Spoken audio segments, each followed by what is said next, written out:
আজি আপোনালোকৰ ওচৰত মই আমাৰ প্ৰাণৰ শিল্পী হিয়াৰামঠু জুবিন দাক লৈ মই এটি কবিতা লিখিছোঁ।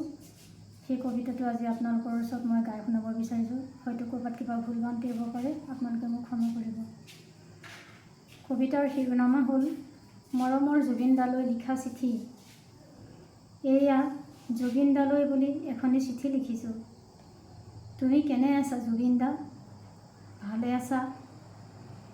আজি তোমাৰ জন্মদিনত সমগ্ৰ অসমবাসীৰে বৰকৈ মনত পৰিছিল।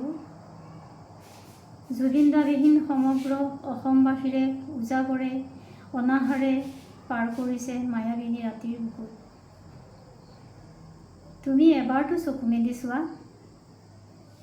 সোণাপুৰত তোমাক প্ৰকৃতিৰ বুকুত হেঁপাহেৰে আদৰিবলৈ, তোমাৰ মুখখন চাবলৈ, তোমাৰ ভৰি দুখন চুবলৈ সহস্ৰজনে আহি হাতে হাতে ৰঙীন ফুল গামোচা আৰু নানা ৰঙীন ফুলৰ মালাৰে তোমাৰ ডিঙিত পিন্ধাবলৈ বহু আশাৰে বাট চাই আছে। তুমি এবাৰতো আহি দেখা দিয়া। আজি অসমৰ গাঁৱে ভূঞে সকলো জাতি জনজাতি শিশুৰ পৰা বৃদ্ধলৈকে ডেকা গাভৰু সকলোৱে ৰাজপথত আহি কান্দি কান্দি অশ্ৰু নিগৰাই মাথো চিঞৰিছে আৰু চিঞৰিছে, জুবিন দা অমৰ হওক, জুবিন দা অমৰ হওক। তোমাৰ মায়াবিনী গীত গাই সকলোৰে অন্তৰত তোমাক সযতনে ৰাখিছে, যাৰ বাবে তুমি আজি হৈ পৰিলা প্ৰতিজন মানুহৰে হৃদয়ৰ স্পন্দন আৰু বৈ থকা এখনি পবিত্ৰ নদী। শুনিবলৈ পাইছোঁ স্বৰ্গত হেনো তুমি তোমাৰ মাৰ কোলাত সাগৰ সাঁতুৰি ভাগৰ লাগি জিৰণি লৈছা। মনৰ আনন্দতে ভণ্টি জংকীয়েও তোমাক কাষতে পাই মাথো চাইছে আৰু হাঁহিছে।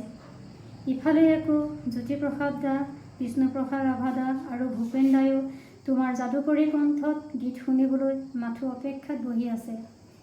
তুমি সাৰ পোৱা জুবিন দা। মৰ্ত্যত থাকি আমি আজি সকলোৱে তুমি গোৱা গীতকেই গাম আৰু তুমি ভাল পোৱা কামকে কৰিম।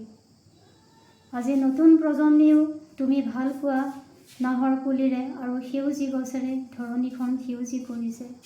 তুমি জানানে সোণাপুৰৰ তোমাৰ ক্ষেত্ৰখন জুবিন ক্ষেত্ৰ বুলি তোমাৰ নামেৰেই নামাকৰণ কৰা হৈছে।